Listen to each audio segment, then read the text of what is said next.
April the 13th, 2026.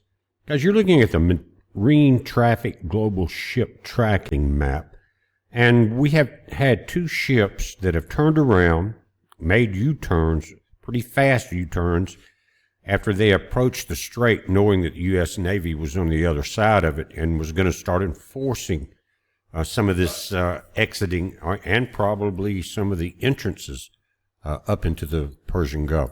But this is the rich story. It started down here off the coast of Dubai, and it came up to the center of the channel, or the center of the strait basically, and then quickly got over into the Iranian Isle of this. In other words, close to Iran and under the protection of Keelan Island. Guys, this has been hit a couple of times, but from what I understand, it is heavily fortified, a lot with underground structures, missiles, things like that. But what has happened, this ship, called the Rich Story, was falsely flagged. It turned out it was Chinese. And so this one has come back in and is idling at less than a knot, about 0.2 knots or something like that, just keeping the vessel, basically, the engine's warm and ready to go. Another thing that has happened is another vessel, similarly flagged, but from a different nation, one of the African nations, that doesn't even have, it's all landlocked. But anyway, both are Chinese. And the other one, again, this is the Rich Story, the other one came up and made a U-turn also. But it again, just very fast like this one. But now it is headed back to Dubai, or the safe zone, basically. It's not in Iranian territory. And this one, another Chinese vessel, is coming back to Dubai, and appears for a couple of reasons. One, it may want to protect its cargo, but why is the Rich Story setting up there off the coast?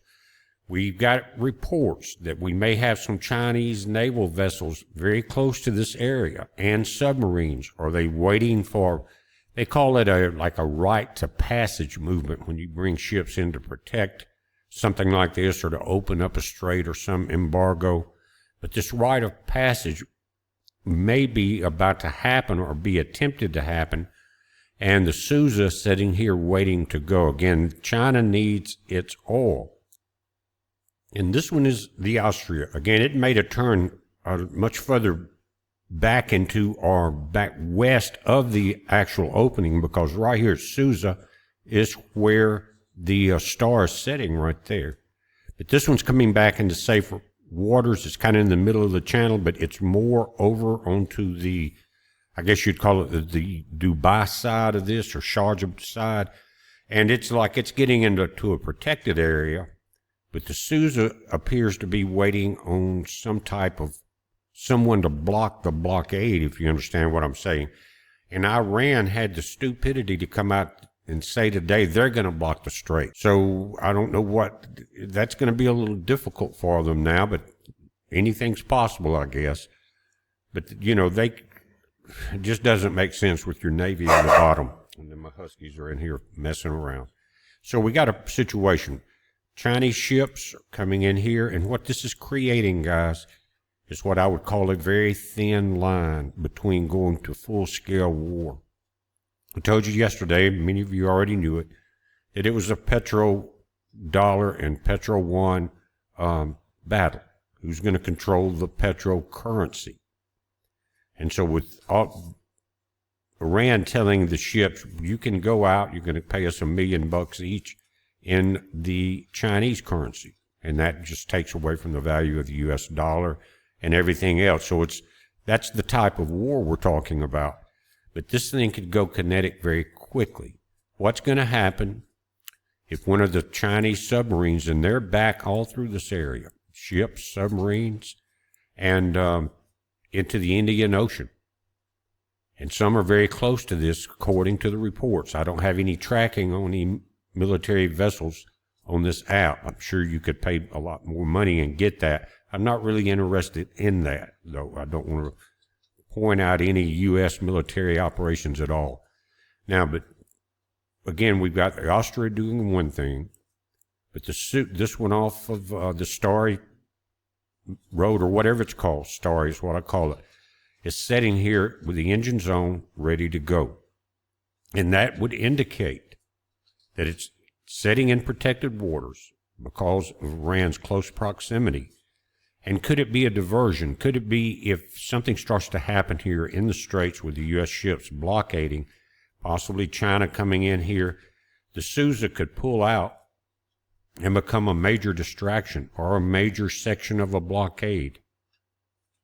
You understand what I'm saying? Is that part of the plan? It's almost like a fox and hen situation right here. I don't know, but we need to pay attention to it because, again, this game is not going to last long the way it is here. And here's what the reports are saying. The Austria, that's the one that's turned back and headed towards Dubai after its quick U-turn. It's a partially laden oil chemical tanker that turned back from the strait. Although it was described as Chinese-linked, it was reportedly flying a false flag from Botswana. Now, I think they are landlocked. I'm not sure. But anyway, the other ship that is pulled over to the Iranian side, just east of Sousa, is the Rich Starry, an oil-laden vessel that reversed course approximately 20 minutes after the blockade began. The destination was listed as China, but it was flying a false flag from Malawi. Again, the U.S. blockade came into effect a few hours back at 10 a.m. Eastern. Now, again, the mission is focusing on stopping vessels entering or exiting Iranian ports while theoretically allowing neutral transit to other destinations. Now, before the blockade went into effect, it says that two Iranian vessels, or while some vessels, including, two Iranian-linked tankers, managed to exit earlier in the day, the overall traffic through the waterway has dropped significantly as shipping companies avoid the new risk of interception, diversion, or capture. But now, if they're cool and they're not coming out of an Iranian port and they haven't give China a couple $1 million in their petrocurrency, then I think they're going to be allowed to come out. But again, there's a game being played here with those two Chinese ships. One's pulled back, one's waiting. Something's not right about that. Now, we're talking about a war more than likely between us and China, but the UK and the European Union have distanced themselves from Trump's naval blockade of Iranian ports. They're going into meetings now. They're joining, rather than joining the U.S. operation. That's what Trump had asked them to do. Britain initially said they would, but then Starmer got spanked by his Muslim rulers and said, no, we can't do that now. But anyway, they're meeting to try to figure out a way to open everything back up instead of work with the U.S. They're going to work against the U.S., but they've been doing that a long time. They're toothless dogs. The entire bunch, Macron, all of those, Starmer, they are unfit. And I guess you have to get somebody that evil and crooked to be in place like we did with Biden. You know what I mean? So that they're not really running anything. They're doing what they're told to do. But Macron and British Prime Minister Starmer announced they are convening a coalition of dozens of countries this week. The goal is to establish a defensive naval mission. Guys, they can barely get a ship out of harbor. To protect tankers and restore shipping routes, which have been crippled by soaring energy prices. And the last time I looked, they are up about $5 or $6 per gallon, and they were getting a little under 100, but that's rising. We expected that. I hope it doesn't last a long time, but despite Trump's claims that NATO allies like the UK would provide minesweepers as far as blockades, Starmer stated the UK will not participate in any action to block Iranian ports. Leaders from Germany and Spain going along with all of that. Now, again, it looks like they're going to get in there and try to run the damn blockade. You understand what I'm saying? In a case, I don't know if the U.S., we may lay our own mines because we would know where they were at and probably could be remotely deactivated. And they've got mines that set on the bottom. Iran had them that holds a missile. And so as they detect magnetically a ship moving over it, it releases a missile. You never see a torpedo. It just comes up and hits the bottom of the ship, tracks it down. So you've got all of those problems like that could be put in place. But we're at such a thin line now with China approaching, guys. You've got to realize, and I'm not trying to be a fearmonger at all. I'm just trying to wake everyone up a little bit. Something kinetic could go sideways very quickly if you start having a battle between the U.S. Navy and the Chinese Navy. Even a sub sinking one ship. Then it goes way beyond the Straits of Hormuz. That's going to come home very quickly. It will become a worldwide war. You won't have to worry much about Europe because they're going to run and hide. But the rest of the world will be involved. You're going to have India, and they're kind of on the fence. You know, they like Russia. I think they like Iran. I don't know how all of that will come out. Which ones will be neutral, which ones will get into it. But it doesn't matter. When you've got the two superpowers, like China and the U.S., guys, going at each other, then it doesn't need any other problems, especially if they go in with the big guns. Guys, and Trump has warned, he said that any Iranian fast attack craft coming anywhere close to the blockade will be destroyed, blown apart. But again, China is expected to continue using the false flags like the Botswana and the Malawi to distance its state-owned entities from the blockade, even as it pressures Iran to allow oil to flow. They want to try to get around everything. There are reports that China may begin deploying its own naval assets to escort Chinese flag tankers through the Gulf of Oman, potentially leading to a direct U.S.-China naval standoff. Guys, if that may be one of the story, the ship that's backed in to the island right there in the Straits is waiting for. Why wouldn't they turn and come back in with the other ship that's headed back into Dubai? Why would they quickly move into that protective area? They know someone's telling them to wait, to hold off, whether it's to run the blockade or become part of the blockade or some type of distraction. We don't know yet, but that guy wouldn't be sitting there running that ship in that blockade, near the blockade zone, if he wasn't expected to move out of it. But right now they feel protected in that area, and to me it's the most dangerous place you could park. If something happens, the U.S. is not going to mind hitting that island very hard, and Susa in that area will be hit. Now, China has a lot of pre-positioned assets around this area. You've got Djibouti. China's using its naval base there as the primary staging area. Guys, that's the Horn of Africa. Intelligence reports indicates the base is currently at full capacity, providing critical resupply to planned vessels monitoring the Bab el-Mandeb and the Gulf of Aden. They also are dealing with what's called the Water Link. Reports suggest China is moving to formally acquire or expand its use of a Pakistani naval base near Gwadar, placing Chinese assets within striking distance of the Strait of Hormuz to counter Indian and U.S. dominance in these waters. China continues to maintain a task force of surface combatants and submarines in the Indian Ocean under the long-standing guise of anti-piracy missions. Now remember, that's where Diego Garcia is, that the U.S. just sent the ships back to resupply themselves with a new weapon. And I guess we could dub it the blockade weapon, whatever it's going to be.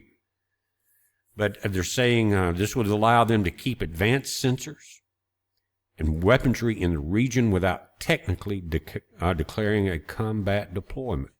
And we've seen that they've got thousands of Chinese fishing vessels that are there. Many are illegal. But again, China's preparing. If they lose the dominance, let's put it this way, if they run the blockade, it's going to be the beginning of the end for the petrodollar. It will go to the Chinese petrocurrency, the yuan. Now, that shifts the balance everywhere. Now, if the blockade is successful, it's just the opposite. The petrodollar will continue in its dominance, and the yuan, or the petro yuan, will be set to the side. It will basically be almost a death blow to the Chinese as far as economically, because they depend on that with all their, we talked about the Belt and Silk Road initiatives and their movements into different countries. They've relied on that. They want to take the power away from the U.S. like they always have. So, again, you got these task force setting off all the way from the Horn of Africa, guys, the Indian Ocean. Now they're getting bases up near Gulf of Aden, in Pakistan, a naval base in Gwadar. And all of this has been pre-planned for this situation, because it's not the first time in history that the Iranians have talked about blocking the straits. I think it's the first time it's ever actually been done, and for this period of time, but it has been threatened forever. Now, this naval movement, it again goes back to China's economic play to break the U.S. petrodollar. And Iran is reported considering a plan to allow certain tankers through the strait only if the trade oil is in the Chinese yuan. This would essentially create a protected corridor for China, bypassing U.S. financial sanctions. That would put Iran back in the oil business. But it's really going to be China running it. If it goes down like that, they're going to pull into all the vacuums that were created by the people that were taking out of the Iran military and leadership. It will become more of a puppet leadership.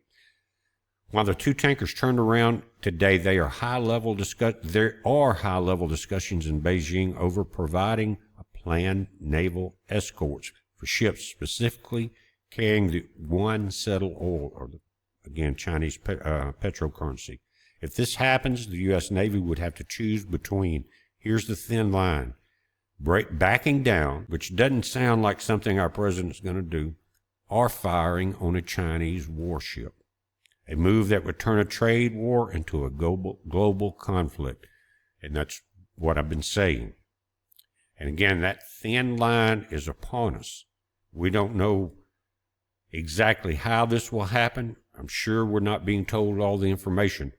But just the fact that that one ship backed into that Iranian island, still cranked up, still keeping the engines warm, it either thinks it's about to run a blockade or be part of it. But guys, we're watching this. It's changing by the hour, so be prepared.